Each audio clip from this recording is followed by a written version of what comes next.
셨기에 무리들과 그 장애인을 떼어 놓으셨습니다. 그리고 그 장애인의 자리에 내려가셨습니다. 말이 안 통하기 때문에 몸의 언어로 이야기하기 시작합니다. 손가락을 그 귀에 대셨습니다. 그리고 그가 믿고 있는 그 믿음의 통로를 따라서 또한 이야기해 줍니다. 말해 줍니다. 침을 뱉어 장애인의 혀에 손가락을 갖다 대시면서 말을 하십니다. 에바다 하시면서 그의 귀와 입이 풀려지는 역사가 그때 일어나게 됩니다. 예수님은 손을 대지 않고 시간과 공간을 초월하여서 치유할 수 있었습니다. 그러나 주님은 그렇게 하지 않으셨습니다. 치유는 단지 육체적인 치유가 다가 아니기 때문입니다. 그래서 육체적인 치유만을 위해서가 아니라 그들의 삶의 자리에 내려가서 그 삶 전체를 변화시키시기를 원하셨고 그 짧은 시간에 주님께서는 그 모든 것을 하셨던 것입니다. 그렇습니다. 치유는요, 단지 육체가 아프기 때문에 그래서 병든 것이 아니에요. 육체가 아프다는 것은 그의 영이 상처를 받았다는 거예요. 또한 내 마음에 내 정신의 상처를 받았다는 것이에요. 그것이 표현되어 나오는 것이 육체의 아픔으로 표현되어 나오는 것입니다. 그래서 육체만 고치는 것이 진정한 고침이 아니에요. 마음과 영의 상처가 고쳐질 때 온전한 고침의 시작이 이루어지는 거예요. 마치 이와 같은 거죠. 병원에 가면은 치료해 주세요 그러면은 의사가 약을 줍니다. 약을 먹으면 치료가 되죠. 그러나 의사는 그 약만 주지 않아요. 약을 주면서 한마디 더 하죠. 술 먹지 마세요. 담배 피우지 마세요. 스트레스 받지 마세요. 너무 무리하지 마세요. 등등 수많은 말들을 그 사람에게 해줍니다. 단지 약으로는 육체는 치유할 수 있지만은 그 다른 우리의 정신적인 부분을 터치해 주는 거죠. 그거 안 된 뒤에는 다시 돌아오게 되죠. 육체가 망가져서 다시 돌아오게 되죠. 더 정신이 더 위에 있기 때문에 그렇습니다. 병의 원인은 단순히 육체의 문제가 아니에요. 육체는 약을 먹으면 치료되지만 근원적인 마음의 병, 환경적인 병이 치료되지 않으면 다시 그 병은 재발하게 되어 있습니다. 영적인 세계도 똑같아요. 세상에서는 육체를 이야기하고 마음과 환경을 이야기하지만은 하나님께서는 여기에 더하여서 하나 더 너 영혼이 잘 되어야 된다는 거예요. 너 영혼이 치료되어야 된다는 거예요. 주님은 병을 치유하시는데 육체적으로 환경적으로 다가가셨어요. 저번 시간에 우리는 그렇게 다가가시는 모습을 구체적으로 살펴보았어요. 그래서 그가 믿고 있는 그 자리에까지 그 환경에까지 내려가셔요. 여기에 한 가지를 더 하십니다. 오늘 34절에 이렇게 말합니다. 하늘을 우러러 탄식하시며 그에게 이르시되 에바다 하시니 이는 열리라는 뜻이라 라고 되어 있습니다. 주님께서는 침을 뱉어 그의 혀에 손을 대시고 하늘을 우러러 탄식하셨다 라고 되어 있습니다. 하늘을 우러러 탄식했다. 여기에서 주님께서는 한 가지 더 하시는 것이 바로 이 탄식하시는 것을 더 하셨어요. 그러면 이 탄식하신다라고 하는 뜻이 무엇이겠습니까? 하늘을 우러러봤다는 것은 하나님을 바라봤다는 거죠. 하나님의 이름을 불렀다는 거죠. 하나님의 얼굴을 바라봤다는 거죠. 그러면서 탄식하셨습니다. 무슨 탄식을 하셨겠어요? 뭐 성경에는 안 나와 있지만은 당연하겠죠. 하나님 이 영혼을 고쳐주세요 라고 하면서 탄식하시면서 이 영혼이 고침받기를 위해서 기도했다는 뜻이겠죠. 그러면 하늘을 우러러 탄식하기만 하면은 못 듣는 사람이 듣게 되고 말도 오늘한 사람이 말을 하게 되고 그렇게 될까요? 탄식만 하면 그것이 이루어질까요? 하나님 이 사람 고쳐주세요. 고함만 치면은 고침 받을까요? 그렇게 고함만 치면은 다 고쳐지면은 안 할 사람 없겠죠. 그죠? 우리 다 하고 있겠죠. 그러나 고함을 친다고 해서 병이 낫지는 않습니다. 주님께서 탄식하셨다는 주님의 탄식이 있어야만 바로 치료되는 것이죠. 그러면은 우리의 탄식과 예수님의 탄식이 뭐가 다를까요? 이걸 이제 우리가 알아봐야 되겠죠. 성경에서는 이 탄식에 대해서 그 마음에 대해서 이렇게 말해요. 에스겔서 21장 6절 말씀에 인자야 탄식하되 너는 허리가 끊어지듯 탄식하라. 그들의 목전에서 슬피 탄식하라. 이렇게 말해요. 시편 102편 5절에는 나의 탄식 소리로 말미암아 나의 살이 뼈에 붙었나이다 라고 말을 해요. 욥기 3장 24절에 나는 음식 앞에서도 탄식이 나며 내가 앓는 소리는 물이 쏟아지는 소리 같구나 이렇게 말해요. 출애굽기 2장 23절에는 여러 해 후에 애국 왕은 죽었고 이스라엘 자손은 고된 노동으로 말미암아 탄식하며 부르짖으니 그 고된 노동으로 말미암아 부르짖는 소리가 하나님께 상달된지라. 하나님 앞에 상달되는 탄식이 이런 유의 탄식이 하나님 앞에 상달되더라는 거예요. 이 모든 말씀의 탄식은 어떤 탄식입니까? 허리가 끊어지듯 한 탄식이에요. 살이 뼈에 붙는 정도의 탄식이에요. 앓는 소리는 물이 쏟아지는 소리처럼 들리는 탄식이에요. 노동이 너무나도 고되어서 죽고 싶은 마음에서 그냥 거기서 터쳐나오는 탄식이에요. 예수님께서는 지금 탄식하고 있습니다. 어떤 탄식이겠습니까? 허리가 끊어질 때 살이 뼈에 붙는 듯한 그런 탄식. 앓는 소리가 물이 쏟아지는 것처럼 콸콸 쏟아지는 것처럼 그런 탄식. 차라리 주님 저를 죽여주시옵소서. 저 영혼은 살리시고 나는 죽여주시옵소서. 죽음에까지 가는 탄식이에요. 성도 여러분, 이 기도에 하나님은 응답하시는 거예요. 예수님은 귀멀고 말 더듬는 이 한 사람을 위해서 지금 자기의 목숨을 버리시는 거예요. 우리와 우리 예수님과의 기도의 차이점이 있다면 이 차이점이에요. 주님의 기도는요 즉각적으로 이루어져요. 왜요? 목숨을 걸기 때문에 그래요. 우리는 우리 목숨 버릴 마음이 별로 없어요. 차이는 거기 있어요. 예수님의 기도에는 말을 넘어서 죽음에까지 가버리는 거예요. 내가 죽는 것입니다. 예수님은요 미랄이 되는 거예요. 썩어지는 거예요. 나도 살리고 저 사람도 살려주세요. 이런 뜻이 아니에요. 나는 죽고 저 사람을 살려주세요. 그런 간절한 기도에 하나님은 응답하시는 겁니다.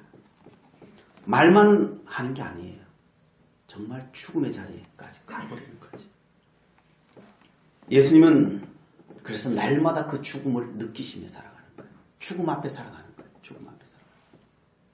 한국인 헬렌 킴 선교사가 있습니다. 지금은 IT 선교사로 사역 중에 있습니다.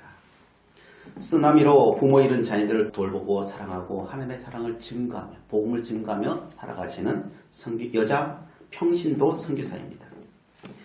이분은 한국여성경제인협회 사무국장을 지냈던 사람입니다.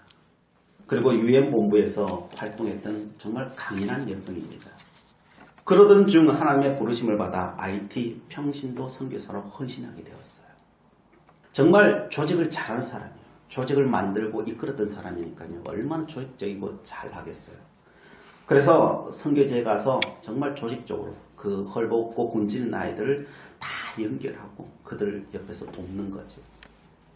그런데 일을 열심히 하고 있었는데 점점 몸이 나빠지는 거예요. 말라리아의 10배나 되는 병을 앓습니다. 댕결과 장티푸스를 앓기 시작합니다. 식중독도 걸립니다. 이석증이며 구아나다와 같은 병들도 앓게 됩니다. 농내장이 와서 병원을 찾아가 봤더니 왜 이제 왔느냐고 말을 합니다. 시신경이 거의 걸레 수준이라는 거예요. 거의 90%가 사라졌다는 거예요. 거기에 겹쳐서 사랑하는 딸은 우울증까지 시달리게 됩니다. 그러자 이 당시 심정은 IT 사람들만 봐도 싫더라는 거예요. 하나님, 나 이 IT를 떠나고 싶어요. 하나님께 원망을 합니다. 주님 왜 이러세요? 저 다 했잖아요. 26명 먹이다가 지금은 40명 먹이고 있잖아요. 그런데 왜 이러세요? 정말 화가 나서 하나님 앞에 그냥 어찌 보면 삿대질하면서 하나님 왜 이러세요? 내가 뭐 잘못했나요? 내가 다 버리고 내가 IT에 와서 지금 이 봉사하고 있는데 왜 나에게 이러세요? 하나님 앞에 원망합니다. 그때부터 하나님과 씨름하기 시작합니다. 그는 기도하기 시작합니다. 도무지 이해가 가지 않습니다. 야곱 강가에서 야곱이 하나님과 씨름했듯이 그렇게 하나님 앞에 씨름하기 시작합니다. 기도하기 시작합니다. 그전에는 기도 잘 안 했어요. 왜? 내 능력이 있으니까. 그러나 이 와중에 하나님 앞에 씨름할 수밖에 없었어요. 더 이상 갈 수가 없으니까. 그래서 기도하기 시작하는데 전투적으로 하나님 앞에 기도하는 거예요. 그리고 그 기도 중에 그는 깨닫게 됩니다. 하나님의 말씀을 받기 시작합니다. 하나님께서 말씀합니다. 너 안에 우상이 있다 라고 말씀하는 겁니다. 너와 나 사이에 우상이 있는데 바로 너 자신이 우상이다 그러는 거예요. 너의 생각, 너 자신이 우상이다 그러는 거예요. 너는 기도하러 와서 내 이야기만 하지 나의 이야기를 듣지 않는다 라고 말하는 거예요. 너는 나를 의지하지 않고 너의 조직력과 능력을 의지하고 있다는 겁니다. 선교사님은 조직력과 능력을 자신에게서 빼버리면 그 선교 현장에서 자신은 아무것도 아니에요. 그런 와중에 할 수 있는 것이 무엇이었겠습니까?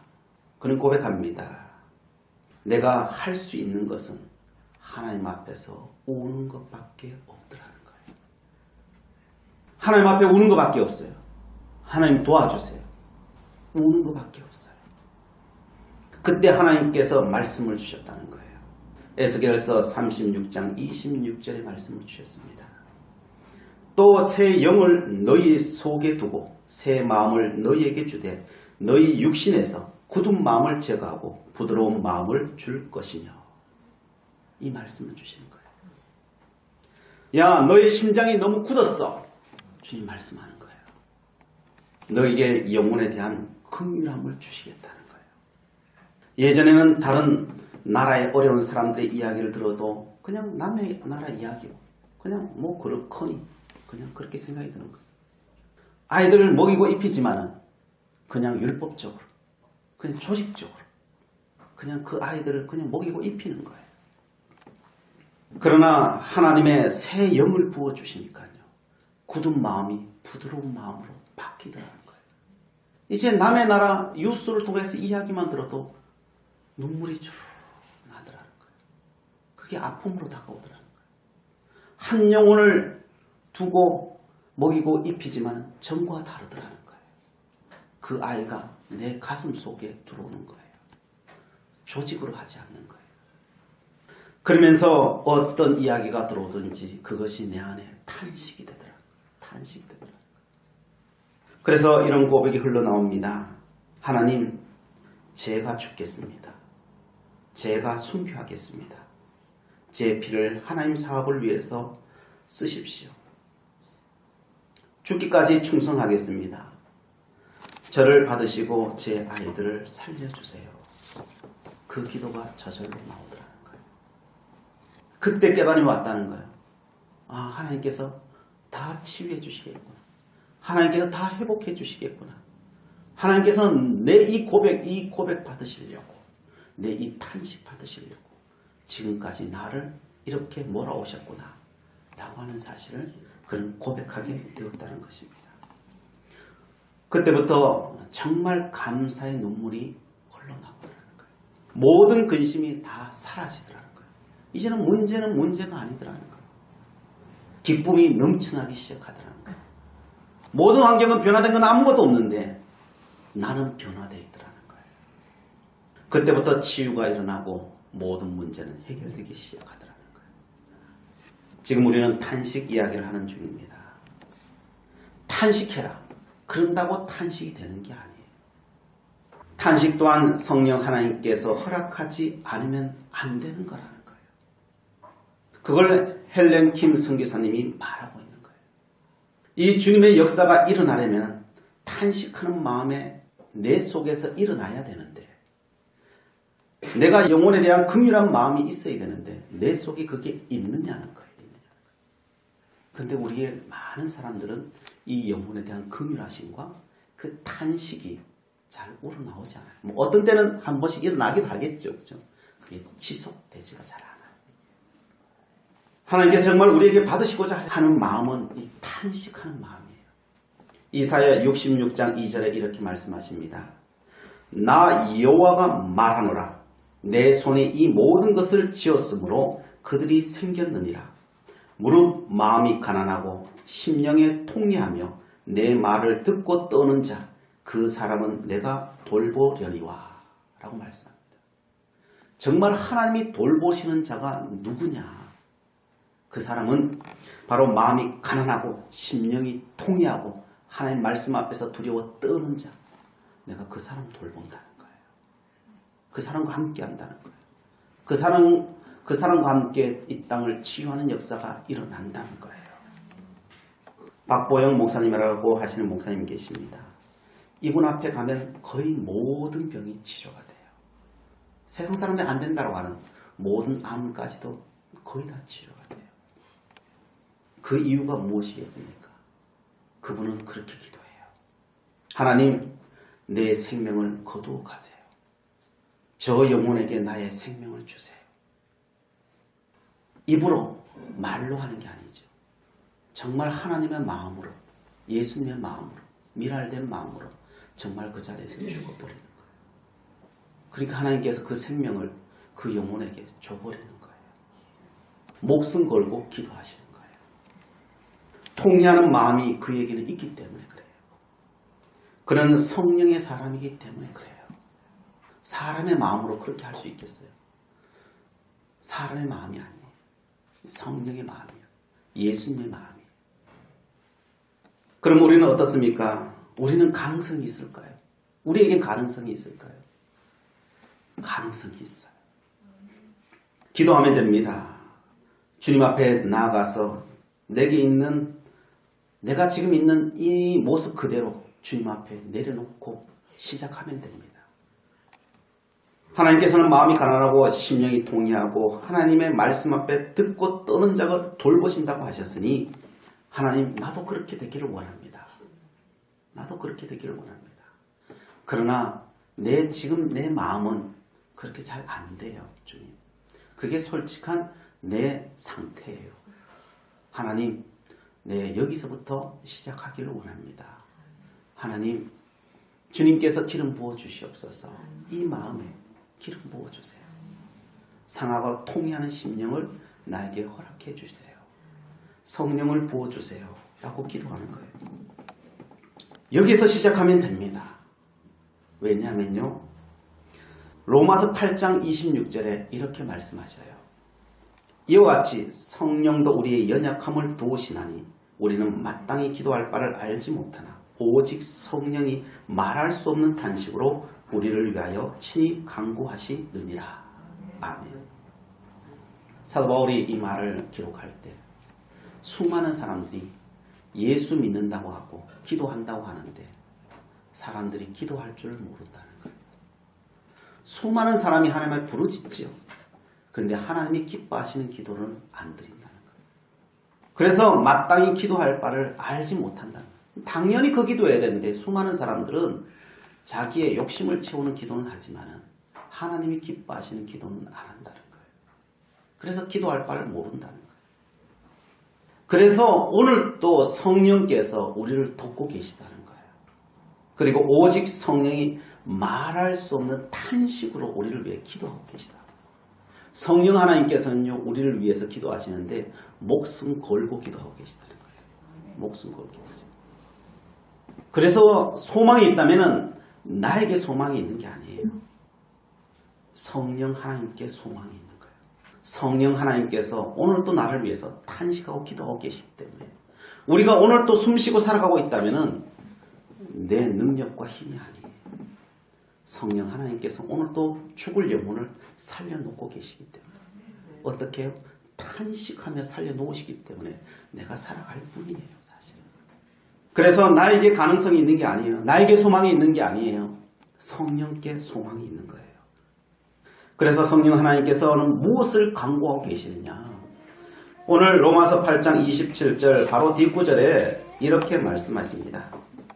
마음을 살피시는 이가 성령의 생각을 아시나니 이는 성령이 하나님의 뜻대로 성도를 위하여 강구하심이니라. 성령 하나님께서 하나님의 뜻대로 구하고 있다는 거예요. 그래서 하나님 앞에 하나님의 뜻대로 구하라는 거예요. 거기에 응답의 역사가 있다는 거예요. 성령 하나님은 내 뜻이 아니라 하나님의 뜻대로 탄식하며 기도하고 계십니다. 결국 내 뜻대로 응답되는 게 아니고요. 하나님 뜻대로 응답돼요. 우리는요. 다 내 것을 구하지만 내 것대로 안 와요. 왜요? 그게 하나님 뜻이 아니기 때문에. 하나님 뜻이 아닌 것은요. 우리에게 좋은 게 아니에요. 사실. 좋은 게 아니기 때문에 하나님이 안 주실 뿐이에요. 그러나 하나님의 뜻은 다 좋은 거예요. 그래서 결국은 하나님의 뜻대로 내 인생이 갈 거예요. 그렇게 갈 거예요. 그래서 우리에게 주어진 모든 삶, 발걸음마다 좋지 않은 삶은 아무것도 없어요. 내 눈에 보기에 이렇고 저렇고 뿐이에요. 그러나 지금 내 삶이 하나님의 가장 복된 삶인 줄 믿으시기 바랍니다. 아멘. 왜요? 성령 하나님께서 나를 이끌으시고 계시니까. 아멘. 내 눈에 보기에 안 좋아 보일 뿐이에요. 내 세상의 가치관을 보기에 안 좋을 뿐이에요. 나를 성령 하나님께서 인도하고 계십니다. 믿으시기 바랍니다. 그리고 내 모든 삶을 감사함으로 올려드리고 그러십시오. 그리고 주님 주신 그 기쁨이 내 온 삶을 지배하게 해달라고요. 그 하나님 앞에 기도하십시오. 그러면 하나님께서 우리 인생을 그렇게 만드실 것입니다. 오늘 말씀을 마무리하겠습니다. 기멀고 말이 오늘한 자를 고치신 주님은 하늘을 우러러 탄식하셨습니다. 이 탄식이 그를 치유하게 하셨습니다. 이 땅을 치유하기를 원하십니까? 내 가정이 치유되기를 원하십니까? 내가 치유되기를 원하십니까? 내 이웃이 치유되기를 원하십니까? 그렇다면 내 자신을 내려놓으세요. 내 안에 있는 우상을 내려놓으십시오. 내 생각을 내려놓으십시오. 내가 맞다라고 생각하는 것을 내려놓으십시오. 그리고 기도하십시오. 주님, 마음이 가난해지기를 원합니다. 심령이 통회하기를 원합니다. 하나님의 말씀 앞에 떠오른 자가 되게 해주시옵소서. 하나님 탄식할 수 있는 마음을 내게 허락해 주시옵소서. 내 눈에 눈물을 주시옵소서. 굳은 마음이 부드러운 마음으로 변화되게 해 주시옵소서. 내 인생이 주님 안에서 변화되기를 원합니다. 기도하십시오. 이렇게 기도하실 때 하나님이 우리의 인생에 찾아오실 것입니다. 우리의 기도에 응답해 주실 것입니다. 주의 평강이 우리의 삶 가운데 늘 넘쳐난 인생이 되실 것입니다. 이 은혜가 우리 모두에게 넘쳐나기를 축복합니다. 기도하시겠습니다. 사랑의 하나님, 저희들 찾아와 주시옵소서. 우리의 마음이 가난해지기를 원합니다. 심령이 통회하기를 원합니다. 말씀 앞에 떨림이 있기를 원합니다. 영혼에 대한 탄식하는 마음이 있기를 원합니다. 내 눈에 눈물이 있기를 원합니다. 우리 속에 새 영을 부어 주시옵소서. 굳은 마음을 제하여 주시옵소서. 부드러운 마음으로 세상을 품고 살아가게 하여 주시옵소서. 새 생명의 역사를 보게 하여 주시옵소서. 예수 그리스도의 이름으로 기도드리옵나이다. 아멘. 여기에 무리들과 그 장애인을 떼어 놓으셨습니다. 그리고 그 장애인의 자리에 내려가셨습니다. 말이 안 통하기 때문에 몸의 언어로 이야기하기 시작합니다. 손가락을 그